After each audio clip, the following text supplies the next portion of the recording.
Welcome to the Mojo Market Report. Here's your hosts, Dave Sturgio and Chris Gucci.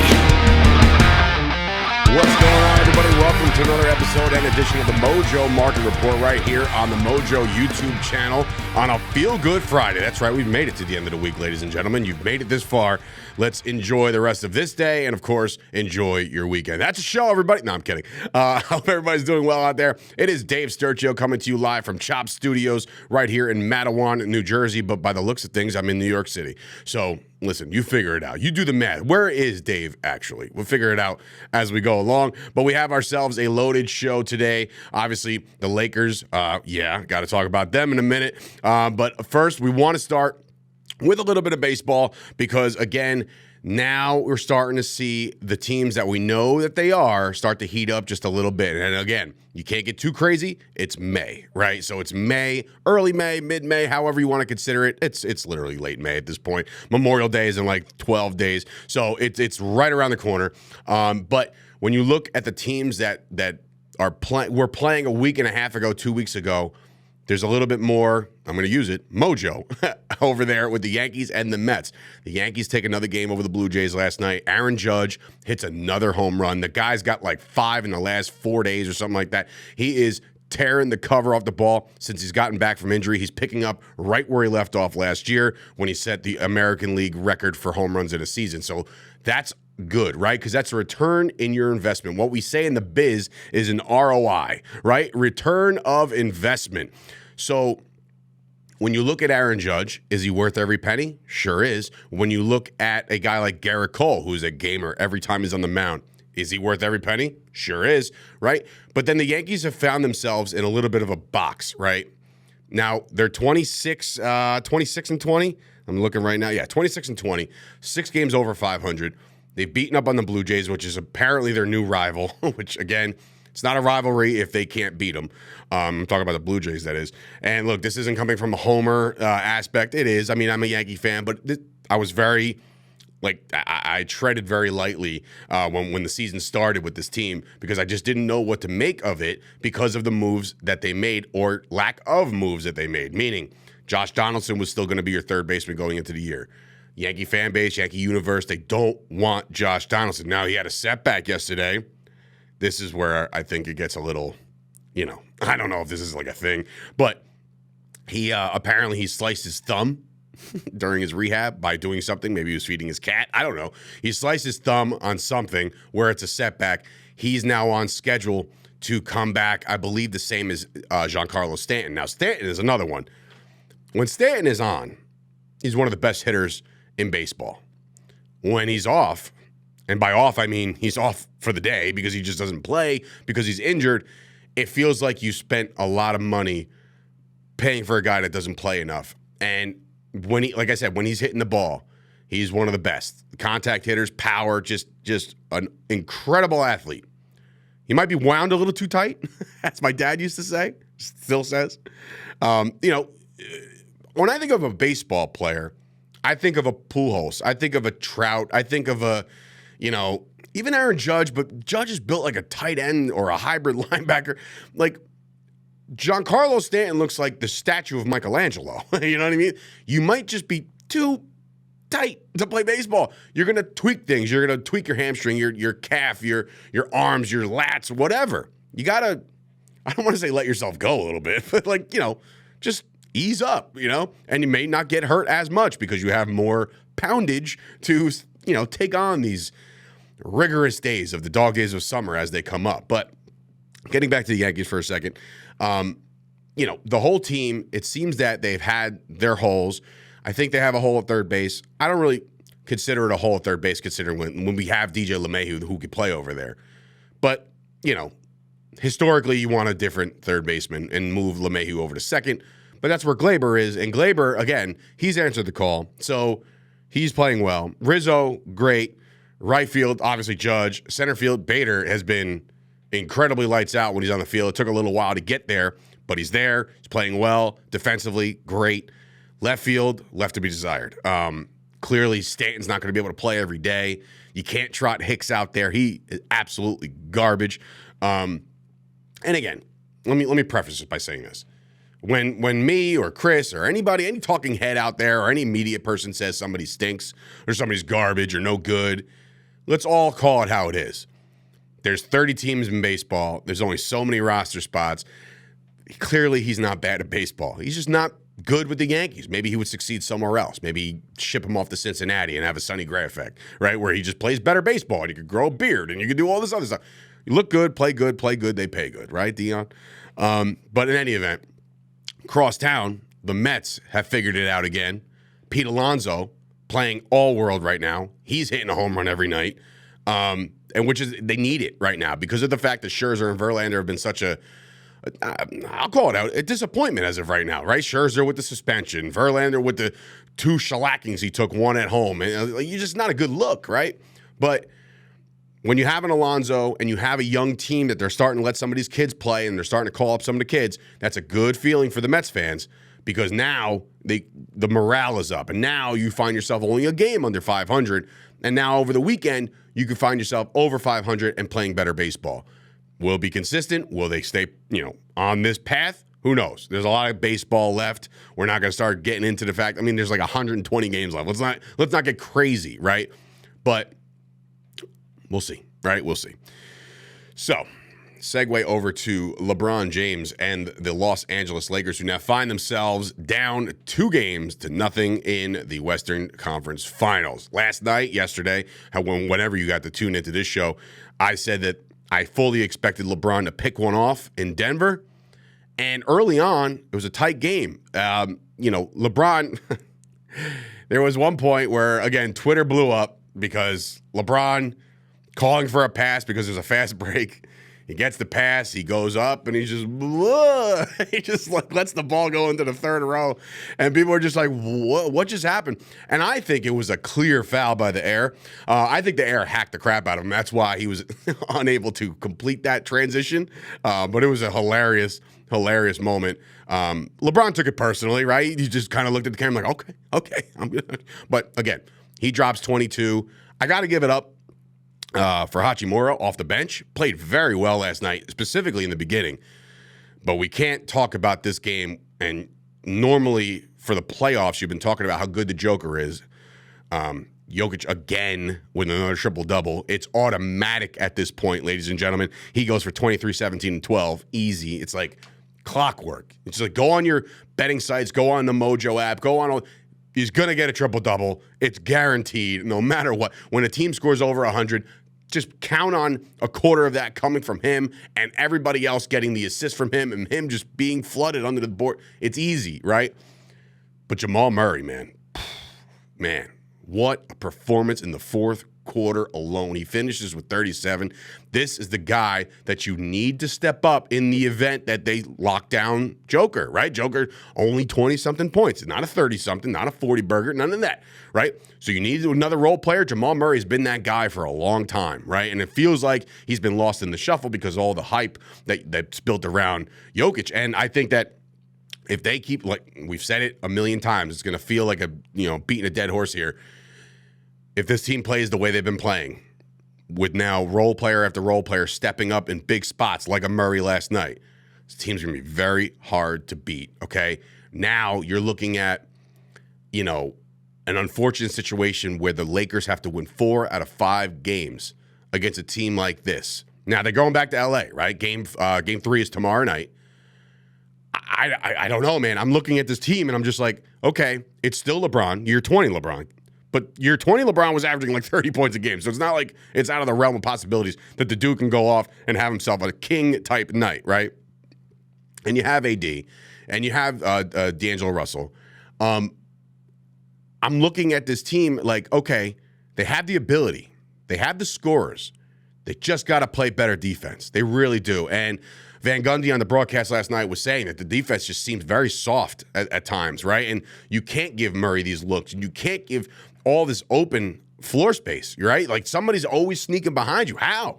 How? It's the pick and roll is one of the easiest plays to run as an offense. So that means it should be one of the easiest plays to stop on defense, considering you've seen it more than any other play that you've ever seen, right? But there's always somebody getting behind the defense and making it an easy basket. And that's the kind of stuff you got to stop. You got to stop that going forward. I've been openly saying that I'm rooting for year 20 LeBron to get back to the finals because it would be must-see TV. But slowly but surely, I'm talking to a lot of friends and colleagues about this Denver Nuggets team, and maybe they're becoming must-see TV. Maybe watching the Joker do his thing every night, watching Murray go off like he went off last night, maybe that's the must-see TV in the NBA Finals, whether it's against the Heat or the Celtics. Now, again, big game tonight. Big game tonight. If you're the Miami Heat and you pick off 2 in Boston, that town is going to erupt. And I'm talking about Boston. They'll burn the place down. They're a loyal but fickle fan base, all right? And I say that as a Yankee fan. I say that I don't hate the Patriots. They never really got in my way or anything like that, but I hate the Boston Bruins. I hate the Red Sox, right? And when it comes to the Celtics, yeah, you could consider them a hated team because they're in the East and they're a thorn in the side and they've always been relevant, right? So that town, though, if they go down 2-0 and Jimmy Butler has himself a night or Bam Adebayo just dominates underneath, you're going to have an uproar of fans going crazy that they can't win a playoff game at home. Now, again, have they won at home? Yes, they have. It's not like it's an impossible thing. But what I'm saying is you cannot let this series go 2-0 and go back to Miami. You cannot, because your season will be up in smoke like that, okay? So it's a must-win. I know LeBron, segueing back, he goes yesterday, he's like, hey, listen, it's not the NCAA tournament. You got to win 4 games, right? So he's not counting his team out. Good. That's what you need, right? But I tell you right now, if Boston loses tonight, the series is over. The series is over.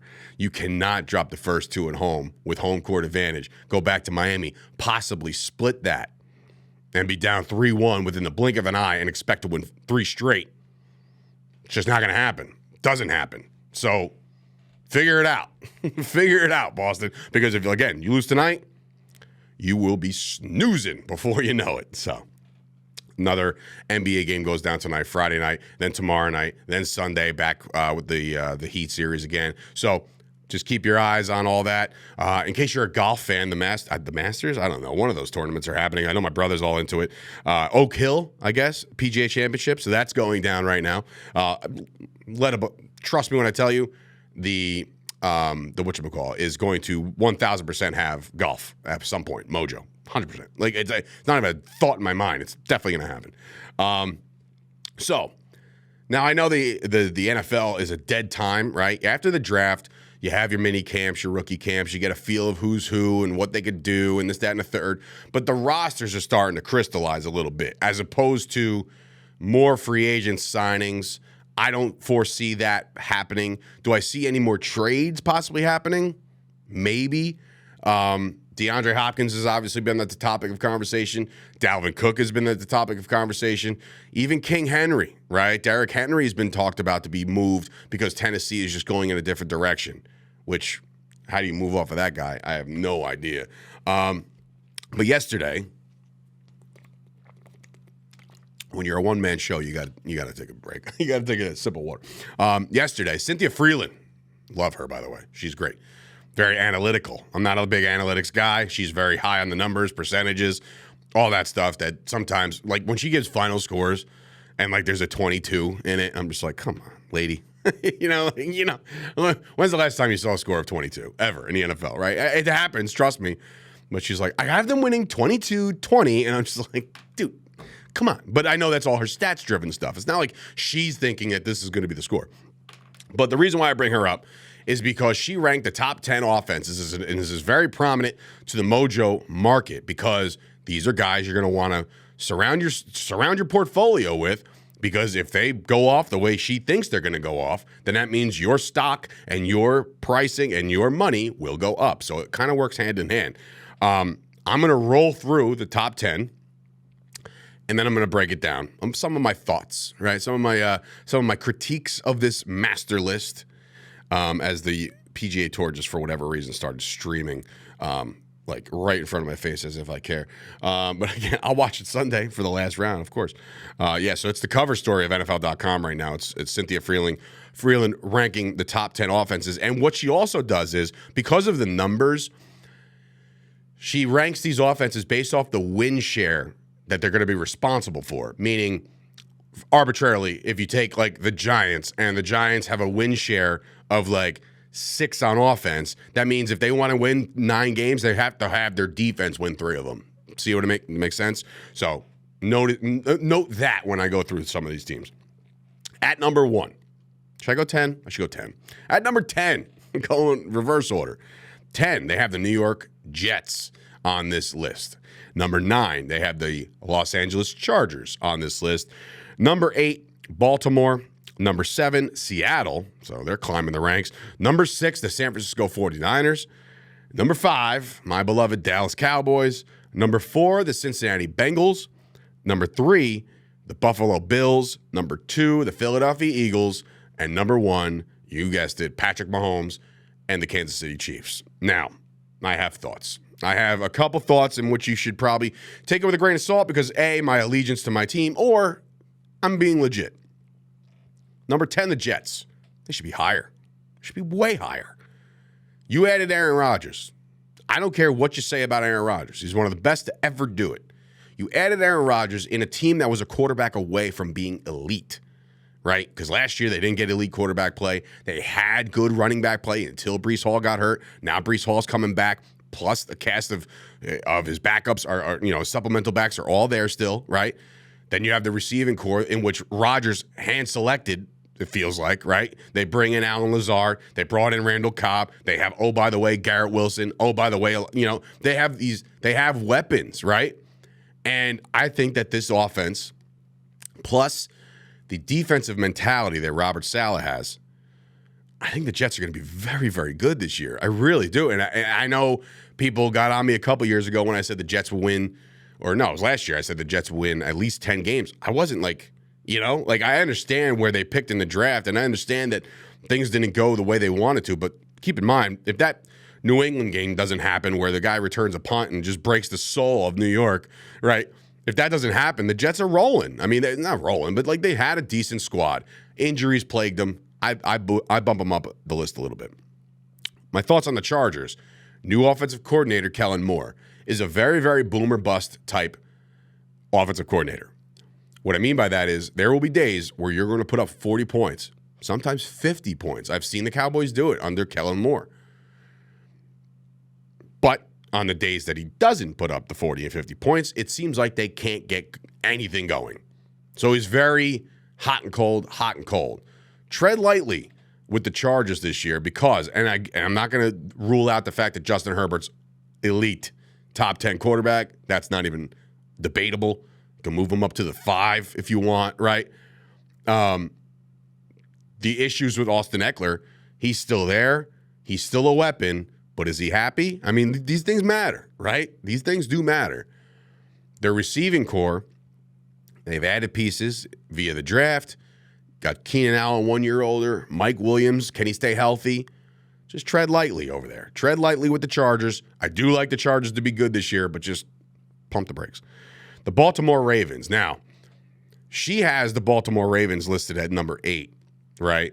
And the offensive win share is 7.3. So if this Ravens team is going to go over 500, they need a defense to step up a couple games. Not much, but a couple. I look at their draft, and what they decided to do was draft Zay Flowers in addition to bringing in Odell Beckham. That is all well and good when you have a passing quarterback. I understand Lamar just signed this mega deal, right? And is it justifiably so?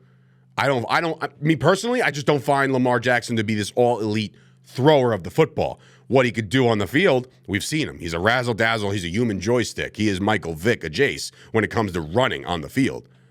But I don't see the big inflation of passing numbers. I just don't. So, again, something to keep in mind. If you're looking to invest in a Lamar Jackson, tread lightly. He's got a lot of bank value. He's a former MVP. We get all that, right? And a lot of people get on me, and they're like, oh, he's a former MVP. How can you can't take that away. No, I can't take that away. But I can tell you what the future looks like when it comes to him throwing the football. It's different. It's just a different mold. The Seattle Seahawks, they're a tricky, sneaky little team here. What they've done in the offseason is bring back Geno Smith, right? Geno Smith last year, we all know the story. Haters wrote him. He didn't write back. All that, fun stuff. Their running game was very good. It was very good. And now they bring in a Charbonnet on top of Kenneth Walker III, right? So the running game is going to be very solidified. I think they're going to be nasty on the ground. But then you look at DK Metcalf, Tyler Lockett, like they have talent over there. They will go. They are very similar to my Dallas Cowboys. They will go as far as Geno Smith can take them. If you think Geno Smith is going to consistently play well, that's somebody you might want to invest in. You might want to invest in all of the offense, right? DK Metcalf has been that dude. Tyler Lockett's always going to be good, right? He's always that reliable source when he's on the field. So I look at Geno Smith like, all right, we'll figure it out. If Geno can go and ball, this team's going to be very good. So keep your eye on them. The San Francisco 49ers are at 6. And I'm all for the 49ers. I have a lot of 49er friends, 49er fan friends, whatever. You know what I'm talking about here.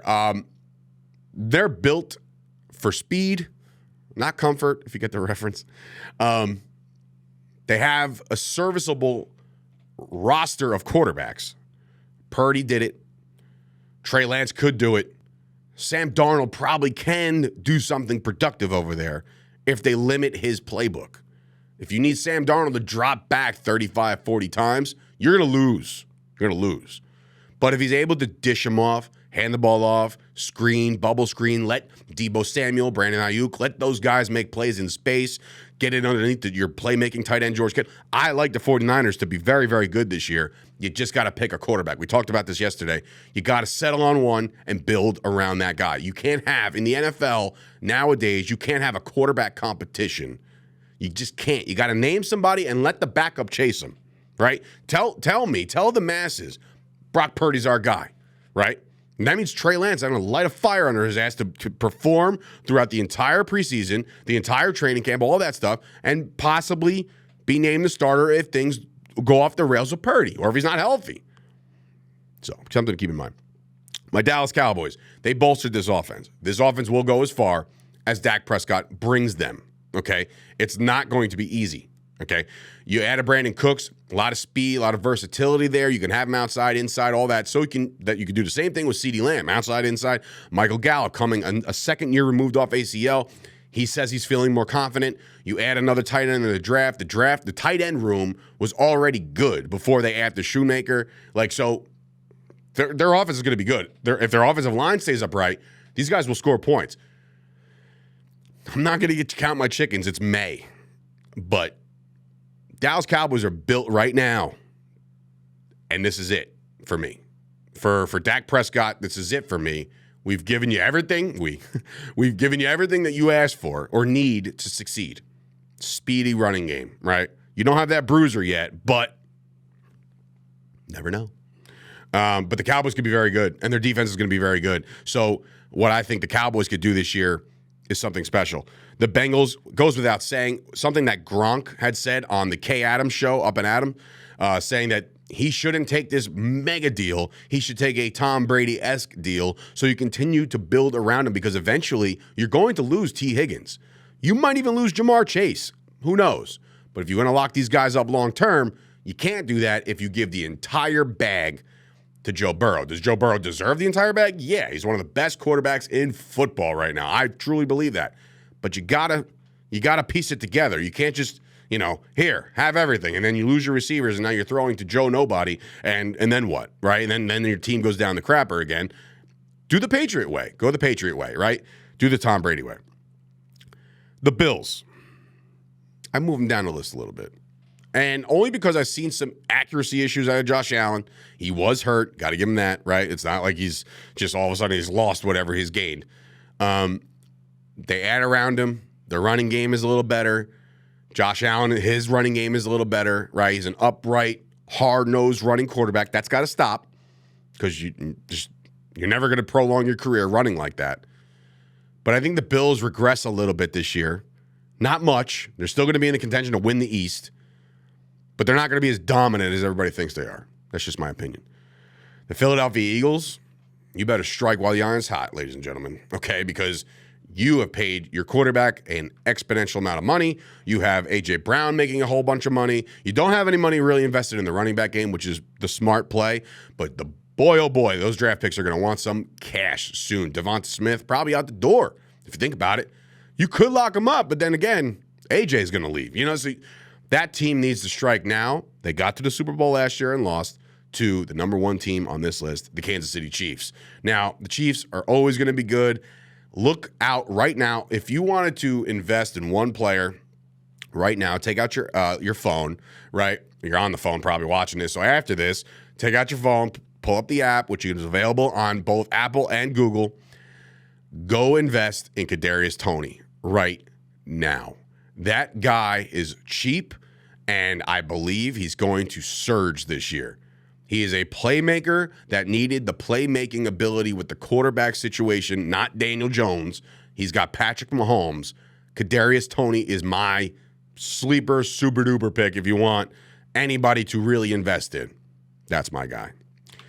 So that'll do it. That's a show, ladies and gentlemen. If you want, you can follow us right now on TikTok, Instagram, and the old Twitter machine at Mojo, M-O-J-O. Very easy to find all of the social medias. That's where you can find them. You can also join the Discord, which is a daily conversation to be had. And, of course, we want to thank you guys for all the support that you've been giving the show. The other day, 2 days ago, a lot of people tuned into that one. So thank you guys for that. I appreciate everything you guys do for us at Mojo.